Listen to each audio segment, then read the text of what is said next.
الحمد لله نحمده ونستعينه ونستغفره ونؤمن به ونتوكل عليه ونعوذ بالله من شرور أنفسنا ومن سيئات أعمالنا من يهده الله فلا مضل له ومن يضلله فلا هادي له ونشهد أن لا إله إلا الله وحده لا شريك له ونشهد أن سيدنا ومولانا محمدا عبده ورسوله صلى الله عليه وعلى آله وأصحابه وأزواجه وذرياته أجمعين. أما بعد فأعوذ بالله من الشيطان الرجيم. بسم الله الرحمن الرحيم. ويل للمطففين الذين إذا اكتالوا على الناس يستوفون وإذا كالوهم أو وزنوهم يخسرون ألا يظن أولئك أنهم مبعوثون ليوم عظيم يوم يقوم الناس لرب العالمين.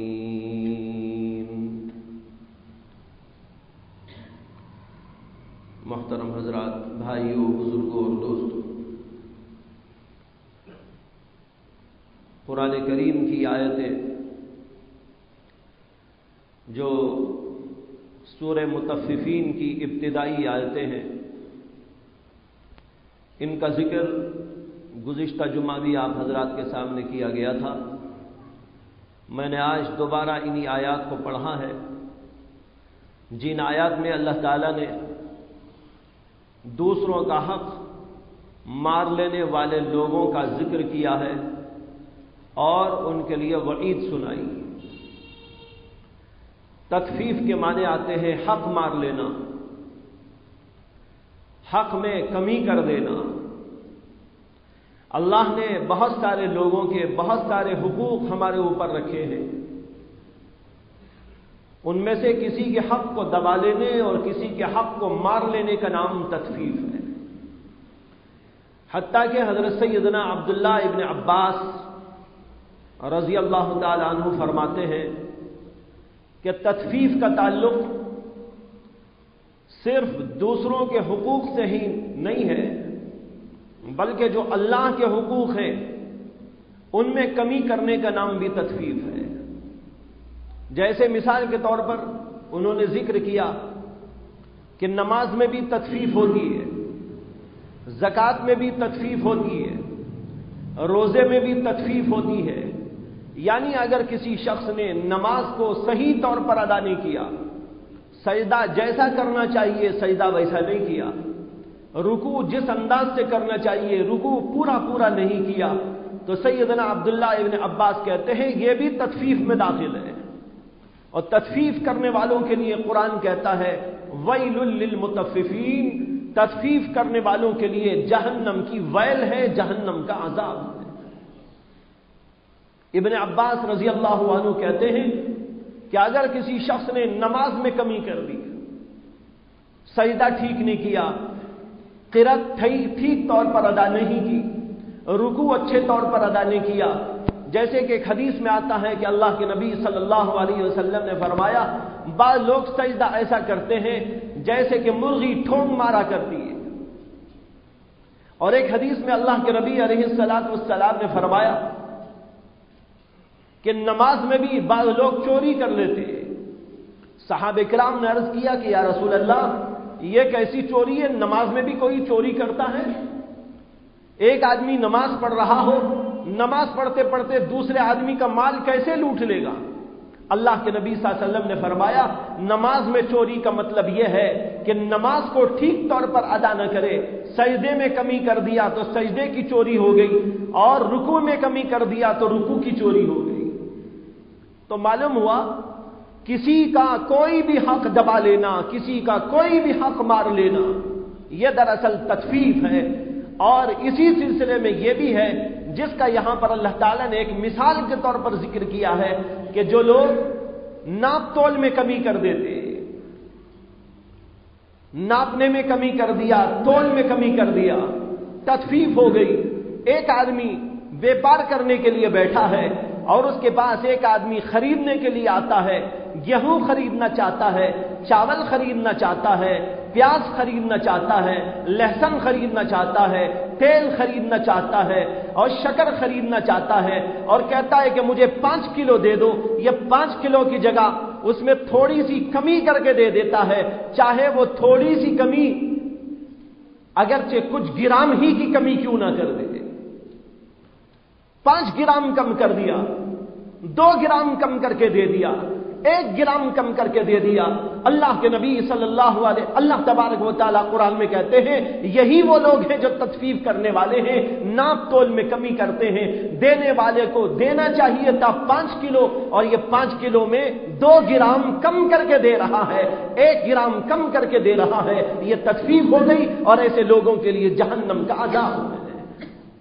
آج سوچ کے دیکھ لیجیے کتنے لوگ ایسے ہیں جو بیپار کرنے کے لیے بیٹھتے ہیں تو وہاں پر کمی کر دیتے، ذرا سا کم کر دیا، لیکن یہ ذرا سا کم کر کے جہنم کو تو خرید لیا اور جہنم کے ساتھ ساتھ مال بھی اس کے پاس میں جمع ہو گیا، لیکن یہ مال کس کام کا؟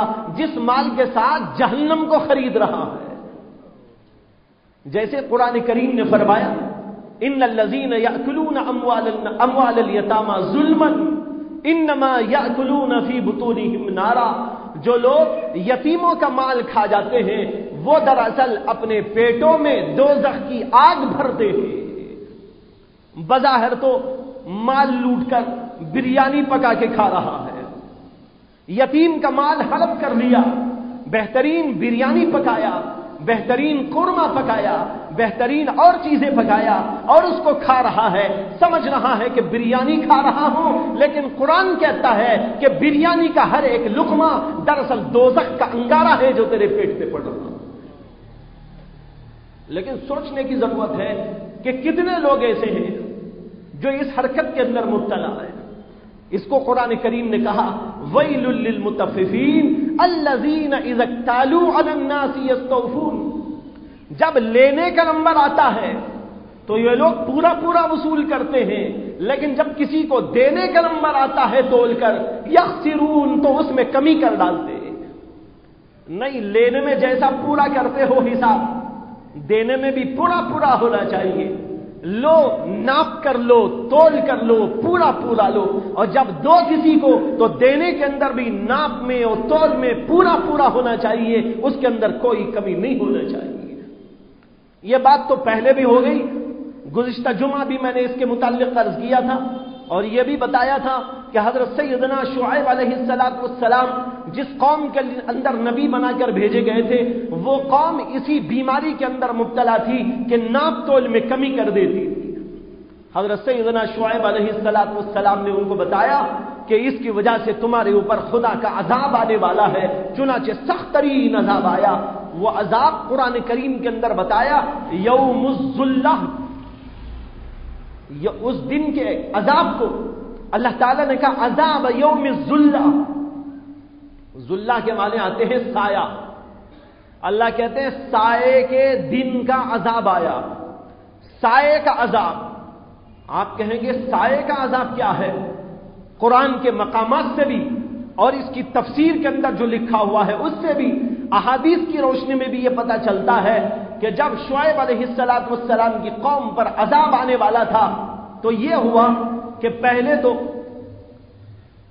سخت ترین گرمی پڑی، گرمی آئی حد سے زیادہ، گرمی کی تپش کو برداشت نہ کر کے لوگ پریشان ہو رہے تھے کہ کیا ہو رہا ہے، گویا کہ آگ برس رہی ہے، گویا کہ جہنم بن گئی ہے یہ دنیا، قرار نہیں، بے قراری ہے، سکون نہیں، بے سکونی کی کیفیت ہے، پریشانی کی کیفیت ہے، ہر آدمی بے چین ہے، مضطرب ہے، کوئی ادھر بھاگ رہا ہے، کوئی ادھر بھاگ رہا ہے۔ اسی عالم میں یہ دیکھا شعیب علیہ السلام کی قوم نے کہ ایک جگہ سایہ ہو گیا ہے، قدرتی سایہ. لوگ سمجھے کہ یہ بادل ہے اور بادل کے اندر بڑی ٹھنڈک ہوگی اور وہاں پر بارش برسے گی تو ہمیں سکون مل جائے گا، اس لیے سب کے ساتھ دوڑ دوڑ کر اسی سائے کے اندر جا کے بیٹھ گئے. کہنے لگے ماشاءاللہ بہت ٹھنڈا ہے، بہت آرام مل رہا ہے، بڑی راحت میسر آ رہی ہے، وہاں بڑی گرمی تھی یہاں بڑا ٹھنڈا معلوم ہو رہا ہے. اب سارے کے ساری قوم یکے بعد دیگرے اسی سائے کے اندر جمع ہوتی چلی گئی. یہ بادل کا سایہ تھا، اس کو قرآن کریم نے کہا ذلہ، یہ ذلہ یعنی سایہ تھا، لیکن ان کو کوئی خبر نہیں تھی کہ یہ ٹھنڈک کے لیے سایہ نہیں ہے بلکہ یہی ہم کو دوزخ میں بھیجنے کے لیے بنایا گیا. چنانچہ جب سب لوگ جمع ہو گئے تو جمع ہونے کے بعد وہیں سے عذاب برسنا شروع ہو گیا اور آگ برسنی شروع ہو گئی. یہ سمجھ کے گئے تھے کہ یہاں سے ہم کو ٹھنڈک ملے گی، لیکن اللہ تبارک و تعالیٰ نے اس سائے کے اندر سے آگ برسانی شروع کر ڈالی اور پوری کے پوری قوم ہلاک کو تباہ کر دی گئی. علماء نے ایک نقطہ پیش کیا ہے یہاں پر کہ ان لوگوں کو اللہ تعالیٰ نے اس قسم کا عذاب کیوں دیا. پہلے تو گرمی بتائی اور پھر اس کے بعد ایک جگہ ٹھنڈک سی بتائی، ٹھنڈک میں جا کے جمع ہو گئے سائے میں تو وہاں سے عذاب برسنے لگا. علماء کہتے ہیں یہ بتانے کے لیے ہے کہ جب کوئی آدمی دوسرے کا حق دبا دبا کر مال پیسہ جمع کرتا رہتا ہے تو اس کا دل کہتا ہے کہ میرے پاس تو ماشاءاللہ بڑی دولت جمع ہو گئی، سکون ملے گا، راحت ملے گی، یہ کھاؤں گا، وہ کروں گا، یہ خریدوں گا، بلڈنگیں بناؤں گا، بچوں کو یہ خرید کے دے دوں گا. یعنی یوں سمجھتا ہے کہ دوسروں کا مال لوٹنے سے مجھے سکون مل جائے گا. یہ دوسرے کا مال لوٹنے کے سکون کو بتانے کے لیے اللہ نے وہ ذلہ قائم کر دیا، لیکن پھر اس کے بعد اسی سے عذاب برسا کر یہ بتایا کہ جس کو تم سکون کا ذریعہ سمجھتے ہو وہی تمہارے لیے جہنم ہے، آج نہیں تو کل وہی تم کو جہنم میں لے جانے والا ہے. تو بھائیوں، کسی کا حق دبانا، کسی کا حق مار لینا یہ شریعت میں جائز نہیں ہے، اور اس طور پر مارنا بھی جس کو کہتے ہیں ناپ تول میں کمی، یہ بھی شکل جائز نہیں. اس کے علاوہ جتنی شکلیں ہوں، میں نے ایک دو مثالیں گزشتہ بھی آپ کے سامنے رکھ دی تھی. جیسے کرائے کی مثال رکھی، اسی طریقے پر بیوی کا حق رکھا. شوہر کسی بیوی کا ہے تو شوہر کے حق کو ادا کرنا یہ بھی اسی کے اندر داخل ہے کہ اگر ٹھیک طور پر اس کا حق ادا نہیں کیا تو اس کے لیے بھی وہی مصیبت اور پریشانی ہے. اسی طریقے پر ماں باپ کا حق ہے. اگر ایک شخص کے ماں باپ ہیں اور اللہ نے اس کو دیا ہے تو اس آدمی کو چاہیے کہ وہ اپنے ماں باپ کا حق ادا کرے.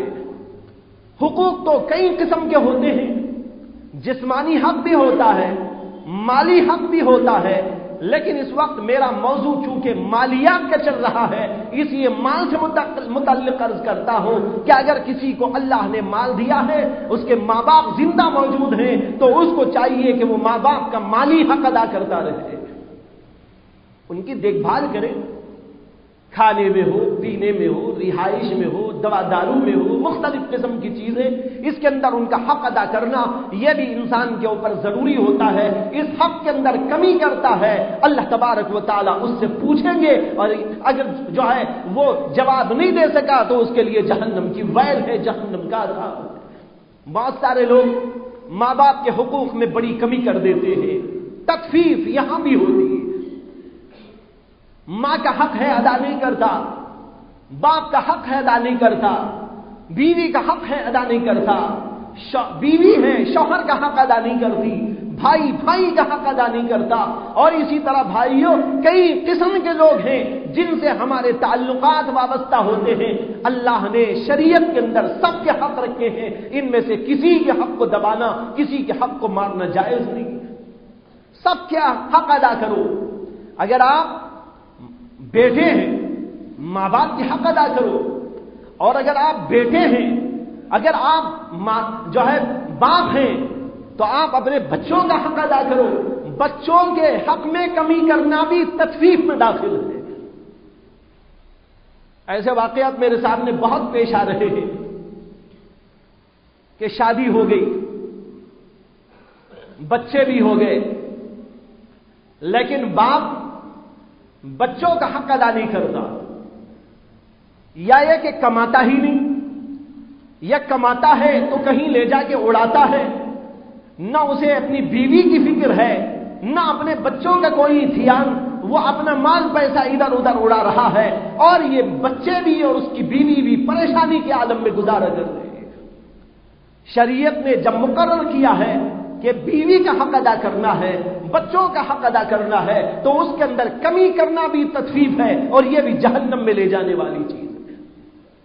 اس طرح آپ سوچتے چلے جائے، مثالیں آپ کو بے شمار ملیں گی، ڈھیر ساری ملیں گی. اسی میں ایک مثال یہ بھی ہے کہ ایک آدمی کو ملازم رکھتا ہے اپنی دکان پر، اپنی کسی جگہ پر. ملازمت ایک معاملہ ہے. اس معاملے میں یہ طے ہوتا ہے کہ اس کو کیا ڈیوٹی ادا کرنی ہے اور اس ڈیوٹی پر اس کو کیا اجرت دینی. جب ایک آدمی اپنی ڈیوٹی پوری کر دے تو اجرت کا ادا کرنا بھی ایک حق ہے. اگر اجرت اس کو نہیں دی گئی تو یہ بھی تطفیف میں داخل ہے. بہت سارے لوگ ایسے ہیں دکانوں پر، اپنی جگہوں پر، اپنے مختلف کاموں پر لوگوں کو بلاتے ہیں، کام لے لیتے ہیں، اور وہ کام کرنے کے بعد جب یہ پوچھتا ہے کہ میری اجرت ادا کرو، تو بس اس کو ٹال مٹول کرتے رہتے ہیں. بھائی صبح دے دیں گے، شام دے دیں گے، پرسوں آ جاؤ، ترسوں آ جاؤ. یہ شریعت کے اندر کیسے جائز ہو سکتا ہے؟ یہ بھی تطفیف کے اندر داخل ہے. بلکہ حق تو یہ ہے کہ ایسے آدمیوں کو جو کام پورا کر دیں، ان کے پسینے کے سوکھنے سے پہلے ان کی اجرت ادا کی جائے. حدیث میں آتا ہے، اللہ کے نبی صلی اللہ علیہ وسلم نے فرمایا، جب کسی آدمی کو اجرت پر رکھو اور مزدوری اس سے کراؤ تو اس کا پسینہ سوکھنے سے پہلے اس کے ہاتھ میں اس کی اجرت رکھو. اب یہاں پسینہ سوکھ کر بیچارے گا جسم بھی سوکھ جا رہا ہے. ادھر بیوی پریشان، ادھر بچے پریشان، فاقے پر فاقے ہو رہے ہیں. یہ صاحب ہیں مست قلندر، کھا رہے ہیں، پی رہے ہیں، اور پلیونوں میں اڑ رہے ہیں، اور اسی کے ساتھ عمرے پر عمرے بھی ہو رہے ہیں، اور ماشاءاللہ حج پر حج کے ٹور بھی ہو رہے ہیں. لیکن ایک آدمی کا حق ان کے ذمہ واجب ہے، لیکن اس حق کو واجب کو ادا نہیں کرتے. کیا کام کا وہ حج اور کیا کام کا وہ عمرہ جس عمرے کو جانے سے دوسرے کا حق کھو جاتا ہو، دوسرے کا حق مارا جاتا ہو. حق ادا کرنا پہلی ذمہ داری ہے. اللہ تو یوں کہتے ہیں کہ میرے حق میں چاہے تم کمی کر دو، لیکن میرے بندوں کے حق میں کمی برداشت نہیں کرتا. بندوں کا حق پہلے ادا کرو. اگر کسی کا قرض ہے، قرض پہلے ادا کرو. کسی کی اجرت ہمارے ذمہ واجب ہے، پہلے اس کو ادا کرو. حج کرنا ہو تو بعد میں آؤ. اگر تمہارے پاس اتنا مال نہیں ہے کہ قرض ادا کر دو تو حج کر سکتے ہو، تو تمہارے اوپر حج بھی فرض نہیں ہے. جب مال پیسہ جمع ہو جائے تب حج کر لینا. شریعت تو یہاں تک رعایت دیتی ہے اور دوسروں کا حق یہاں تک بتاتی ہے. لیکن بھائیوں، بہت سارے ایسے واقعات ہیں کہ لوگوں نے کام تو لے لیا لیکن اجرت دینے کو تیار نہیں. اور اسی حق کی کمی میں ایک بات یہ بھی سن لیجئے کہ جتنا کام لیا جائے اس کام کی جتنی اجرت عام حالات کے اندر ہونی چاہیے اتنی اجرت دینا بھی ضروری ہے. بہت سارے لوگوں کے مسائل کا، لوگوں کی حاجت مندیوں کا، لوگوں کے فقر کا، غربت کا ناجائز فائدہ اٹھاتے ہیں. ایک آدمی بیچارہ فقیر ہے، مسکین ہے، بیچارہ ہے، اس کو بلایا کام کرنے کے لیے، کام کر دو، یہ کام تم کو کرنا ہے. اب اتنا کام کرنے کی مزدوری مثال کے طور پر 1000 روپے بنتی ہو، اور یہ آدمی اس کی غربت کا فائدہ اٹھاتے ہوئے کہتا ہے کام کرنا ہو تو کرو، 500 دے دیں گے. 1000 کی مزدوری پر